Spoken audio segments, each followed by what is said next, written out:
So within a week or so, Milo lost his book deal. He was disinvited from CPAC, that's the Conservative Political Action Conference, and he lost his job with Breitbart. And this was all over comments that he had made regarding sex with underage children. And for me, I personally found the press conference very confusing from the start, in that he starts out by saying, no, this is all taken out of context. Taken out of context. And then he goes on to apologise for it. And it's like, you're apologising for something that was taken out of context? And then he goes on to resign over this. And it's like, dude, you don't apologise and resign over something that is taken out of context.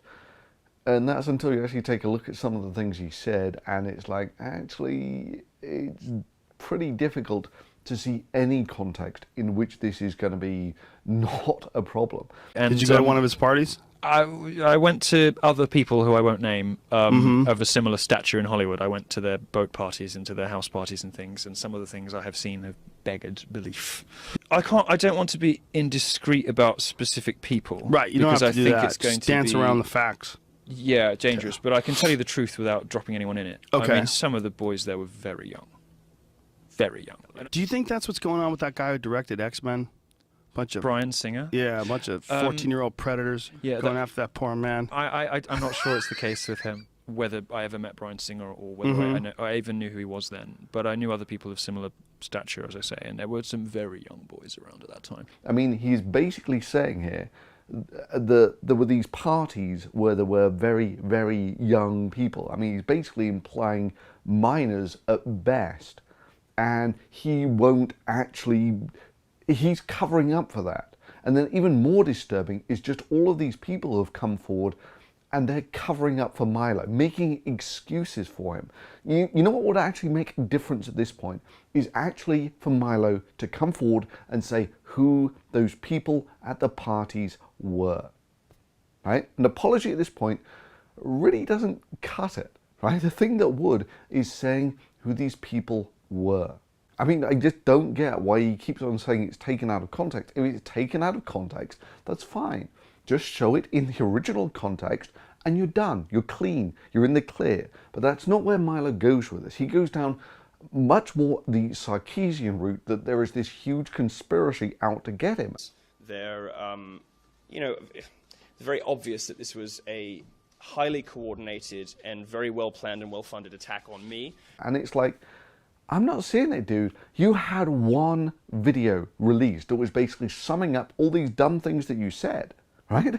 This isn't some massive conspiracy here. This is one video, and it was publicized by this group called the Reagan Battalion. I'm not seeing a large conspiracy here. Now, for me, the rise and fall of Milo is it's a matter of meh, in that the guy was a self-confessed troll, okay? In fact, maybe the more pertinent question is why this self-confessed troll had been invited to the Conservative Political Action Committee conference, or why he was actually a writer at Breitbart in the first place. I mean, you know, how can you claim to be a credible news organization when you've got self-confessed trolls writing for you? Because the media chooses to selectively define me as a political figure in some circumstances and a comedian in others. No, I like to think of myself as a virtuous troll. So in many ways, I see a lot of this as, you know, he made his bed, chickens coming home to roost, that sort of thing. So in many ways, the more interesting thing here is just who it was who actually pulled the rug out from Milo's feet here. In that it wasn't the loony left, it wasn't the feminists, it wasn't the social justice warriors. It was the base, the hardcore alt-right and right, the Conservative Political Action Conference and Breitbart. They all turned their back on him. First being Milo's former manager saying he doesn't support him here, and the publisher Simon & Schuster announced that they are canceling Milo's book deal. Right, no one's saying he committed a crime. He said some heinous shit. Get straight on that. Why would you possibly defend it? Did you hear what he said? Why would you possibly think that's cool to say? The left is a threat to you. They want to beat you up. That's what they want to do. They want to kill you. and they're explicit about it, and they're talking about it. The left is the biggest threat right now. And the biggest threat combined is the left and the Islamist in America. That's the biggest single threat. I don't wish anybody badly, but do I kind of hope Milo goes away? I think I do. I think that would be best for everybody, right? And if he stays around, I hope he learns something, like some humility or something like that. By the way, Andrew Breitbart would not have gone for this for 1 fucking second. Let me just say that. I'm going to say it on the record. You think Andrew Breitbart, who had 4 kids, would have put up with someone talking about this for 1 second? Absolutely not. I was there when Andrew dropped people for similar shenanigans. He would not have put up with this for 1 second. That Milo comment would have been goodbye, goodbye, no, no, no, no, no, no, goodbye. Which is kind of what none of these folks would describe as a narrative breaker, in that it's true that when Milo went to universities, he was a superb idiot magnet. You are so, let's say, helped by the fact that liberals just always take the bait. The point where I actually found myself questioning, is this real or staged? I mean, when he first started going to universities with his dangerous faggot tour, you know, there were these women who would sort of get up in the audience, scream and smear fake blood on their faces, and it's like, really? This is some guy I've barely heard of speaking to a few hundred people at a university. Is this real? And it's always difficult like this, in that it is now just so difficult to tell crazy from fake crazy. And this isn't a particularly new thing, it's a universal problem in that it goes back. I remember when I was dealing with Venom Fang X, this is almost a decade ago now, for years there were people saying, he's not really that stupid, a creationist, he's just trolling you, he's pretending to be stupid, he's a Poe. And the same thing with Laughing Witch, that if someone had actually sent me those letters, you know, so this letter that she writes to my employer calling me a Nazi and what was it, a leader of skinheads or something, commanding an army of skinheads. I mean, if you'd have actually just showed me that, I would have just said troll, right? It's only because through years of experience, I knew that she was actually being serious, that I knew she was being serious. I mean, it's one of those things that it is so difficult to tell these days. So yeah, on this narrative breaker thing, it was the liberal universities that invited him in and allowed him to speak. The people who supported free speech. America has a colossal free speech problem. The land of the First Amendment has some of the most oppressive social restrictions on free expression anywhere in the Western world. To have the right to do, be, say, read anything. I want people to be able to dress however they want, realize their potential and have the full limits of creative expression available to them. That isn't currently the case in America. While it was the conservatives and the alt-right that both denied him a platform to voice his opinion. Further, and this one really does grind my gears, when Milo was asked, was he going to go to CPAC? You know, just to show how much he appreciated free speech and the such like. I am proud to be a free speech warrior in America, and I will continue to do that. His reply was along the lines of, no, I wouldn't want to be ingracious and cause a fuss. I probably won't go to CPAC. I don't think it would be indecorous for me to go and cause a fuss. And it's like, Jesus, dude, that's all you do at universities is be ingracious and cause a fuss. I mean, I don't know if you can turn the hypocrisy dial up to 11, but if you could, this is what it would look like. So I'm just going to give you what I think happened here as just an opinion, right? So it's not like this is deeply rooted in anything. This is just a general picture of what I think actually happened. And that's that, you know, when Milo was first bought into all of this, his dangerous faggot tour and all that sort of thing, he was a superb Trojan horse to send into the universities under the guise of free speech, which I fully approve of, and he was a superb idiot magnet. I mean, I tip my hat to the guy. You know, if you wanted to make the loony left look loony. Yeah, he did fantastically. The problem comes is when that gets really popular, people might actually start thinking that that's what Breitbart's all about, you know, basically just going in and trolling university students, or that's what the conservatives are about. And honestly, drag queen conservatism isn't really the base. University, we filled a 1,200-seater in 48 hours. I came out in drag, in full drag, as a drag queen. Drag queen conservatism isn't really the base. The base is more, you know, well, I mean, you've got Steve Bannon, for one, who is making these apocalyptic end-time movies, Christian movies. And now, trouble for the preeminent dynasty of our age.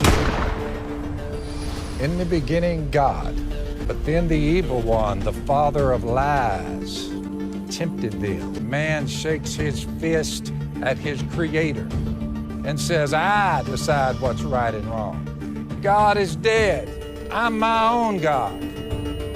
Now all creation is subject to its bondage to decay. In the absence of God, the man with the biggest stick determines your worth. Caesar demands his pinch of incense. Violence, decadence, political anarchy, moral decay. Welcome to the city of man. That a human civilization's best chance of survival is to anchor itself in the God of creation. We are image bearers of God.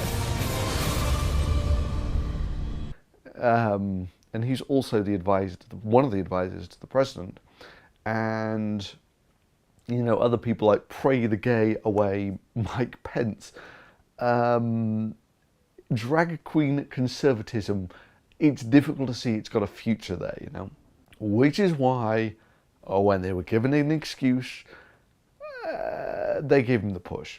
Now, Milo at this press conference was a walking contradiction, which is maybe what you expect from a professional troll, but I was disappointed by just how few people actually saw this. And well, maybe it was they didn't want to see it. I mean, from the get-go, all of this, there's this highly organized campaign out to get me. It's like, no, dude, it was one video. All they did was get all the dumb stuff that you'd said, put it together, and they sent it from, what was it, the Reagan Battalion to the to CPAC. That's it. I mean, where is this giant conspiracy? And yeah, what? Oh, all the people you pissed off over the years, people who you proudly pissed off over the years, came at you with long knives. Well, I'm stunned. I mean, from the very first words, he claims to be the victim. It's insane, right? You take a look at the footage where he's basically boldly claiming that, oh no, I was the sexual predator in all of this. My experiences as a victim. When I was 14, trust me, I was the predator. I was the predator. You were the predator. You were chasing after the priest. The he was trying to stay close to God. I was chasing everybody. I was aggressively seeking out sexual company of adults. My experiences as a victim. I was the predator at 14, let me tell you. And then in the press conference, he goes from, you know, flamboyant pearls to serious Milo wearing a suit, who starts off, I was the victim of terrible abuse as a child. And it's like, dude, this is directly in contradiction to what you said earlier. But like I say, I mean, the guy is a walking contradiction. Yeah, which is maybe the sort of thing that gets traction in a land where facts don't matter anymore. And this is maybe how you end up with things like President Trump, or where, oh God, you know, where you go with all these people are climate change denialists, right? And I hate to break it to you, but reality is going to catch up with you sooner or later. I mean, you can live in a bubble of opinions. You know what you can't live in a bubble from is reality, right? The world is actually a bloody harsh place, and the only thing that protects us from it is the knowledge that we've gained through the scientific method. You start undermining that, sooner or later, you're gonna have a bad time. So, I mean, maybe the most serious thing that Milo actually says here is that he's actually was witness to all of these things and actively chose to do nothing, which is... this is really hard to justify. But maybe more disturbing is just how far some skeptics were willing to go to give him a free pass for this. And, God, the mental gymnastics. And this is maybe why more recently I've been sort of going off in a separate direction. And there's actually a stream that was done recently on this between TLDR and I think Harmful Opinions. And they basically sum up a lot of the sentiments that I've had recently, which is, yeah, the skeptics aren't quite as skeptical as they used to be, and they seem to be going. There seems to be a lot more tribalism coming into this, and it's not a matter of whether it's right or not. It's a matter of who's saying it that matters. Let me tell you the pattern this takes on. I've seen it with Anthony Weiner. I've seen it with John Edwards. The first stage is people who are partisan deny the scandal. Oh no, it's bullshit. It's a bunch of bullshit. It's not. So the second part is excuses. Well, you know, they did it, but you know, or they may have done something, but you know, it's not really as bad as they're making it out to be. You know, they're on our side, so we need to be okay with it or whatever. Then what happens is eventually the other shoe starts to drop and people are like, fuck them. That's what happens. A lot of people are still in that mode. If you're still in that mode, you're headed for a fall. I got to tell you, you are headed for a fall.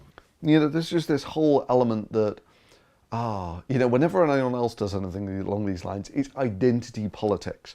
Just identity politics, unless of course it's one of us, then we don't criticize them, and if it's one of them, then we burn them at the stake for it. I mean, things like this kind of leave a bad taste in my mouth, you know? I mean, look, just for the massive double standards, if a social justice warrior had been caught saying things like this, they would have been burned at the stake without appeal. But because it's Milo, some of these folks just can't bend over far enough to make excuses for him.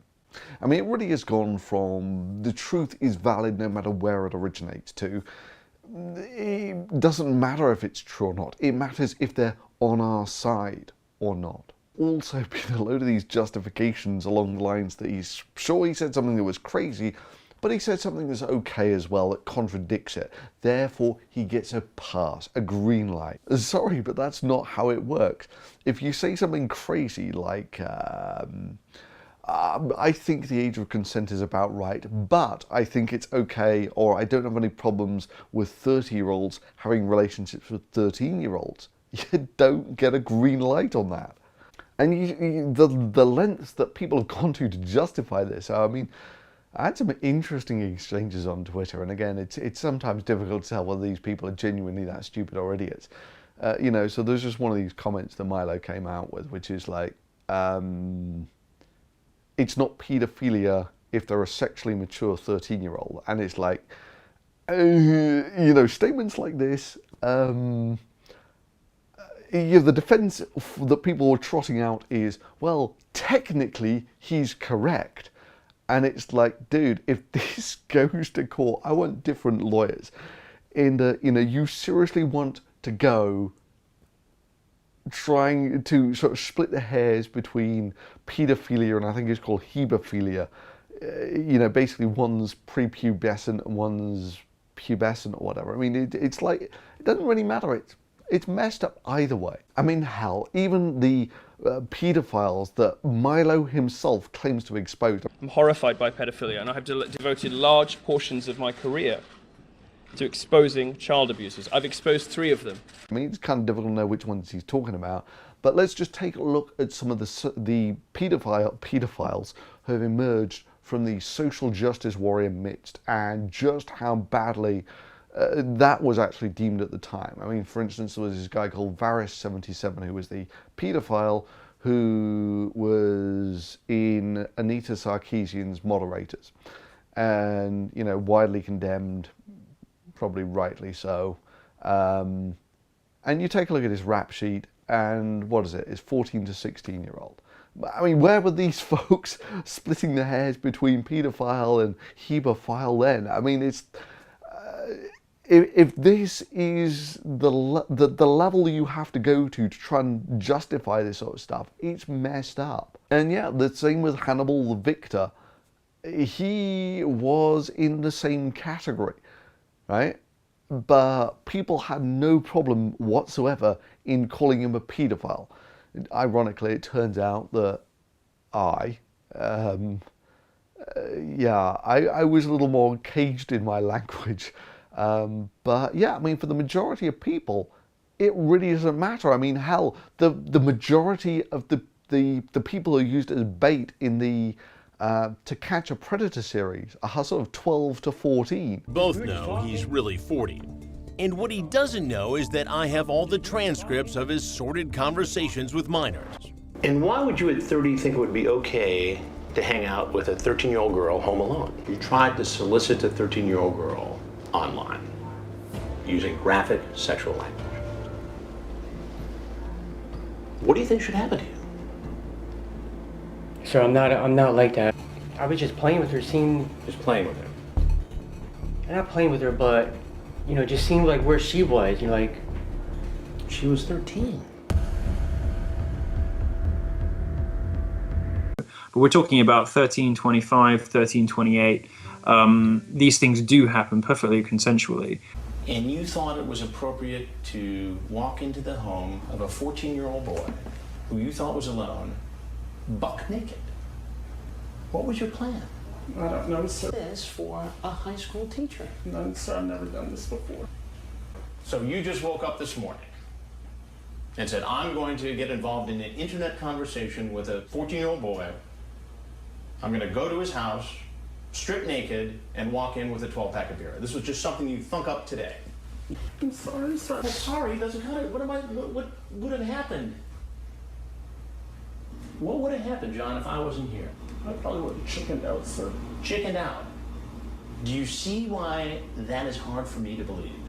And yeah, whether you call it paedophilia, which is what people usually use as a blanket term for this, yeah, it's not technically correct, but it doesn't really matter. What you're describing is still, it's a blanket term for stuff that's messed up with young kids.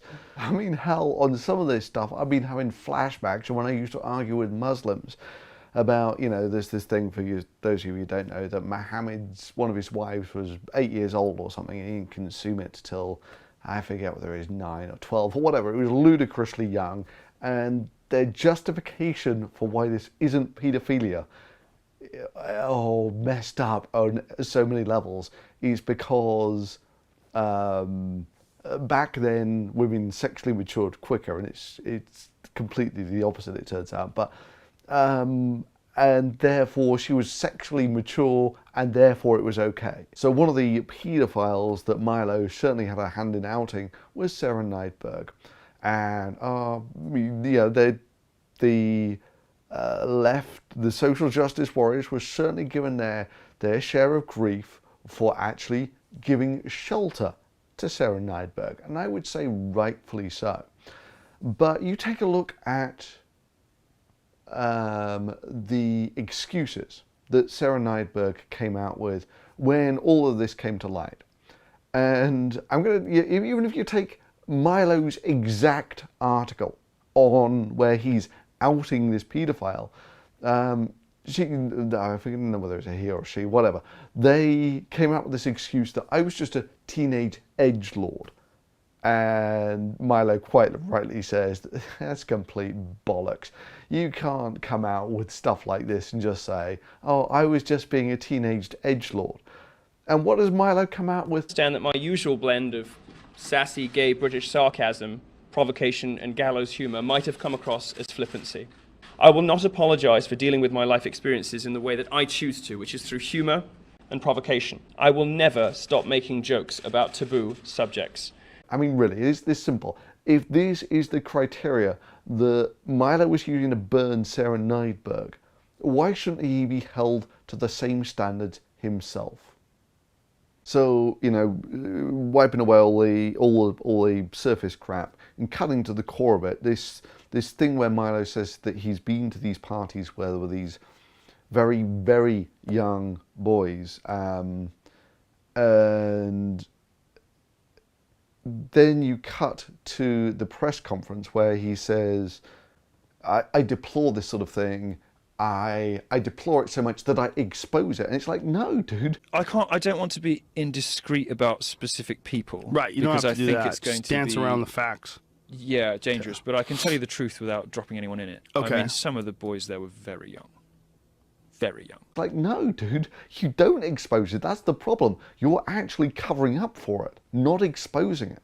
And then sort of coming back to the more superficial stuff about the sort of fallout from all of this. I mean, honestly, if all of his allies, which is basically the conservatives in the form of CPAC and the alt-right in the form of Breitbart, you know, once they've turned their back on you because this was beyond the pale for them, I wouldn't hold my breath that the universities won't follow suit with that. And even if they do sort of say, you know, you can still come, it's an absolute free gift to the protesters in that now they only really have to turn up with what you actually said on the placards, and basically you're in an indefensible place, right? Until you actually sort of come out and say who these people were, you're not exposing this sort of behaviour, you're covering up for it. I mean, on top of that, you take comments like this. Yeah, dangerous. But I can tell you the truth without dropping anyone in it. Okay. I mean, some of the boys there were very young. Very young. And all of a sudden, names like the dangerous faggot tour start taking on different connotations, as does the name of the book, Dangerous. And honestly, if you'd look to history, examples of people who have gone down this route and, you know, come back in this sort of field of political punditry is small to non-existent. I mean, even you're looking wider fields, it's pretty hard to come back from something like this. So yeah, I mean, if I were a gambling man, I don't see that it's certainly not going to be business as normal. You know, the alt-right have turned their backs on him, Breitbart have turned their backs on him, the Conservatives have turned their backs on him. The universities, it remains to be seen. But, you know, I guess it's one of those things, live by internet outrage, die by internet outrage. He enjoyed getting the headlines for being controversial. He was controversial.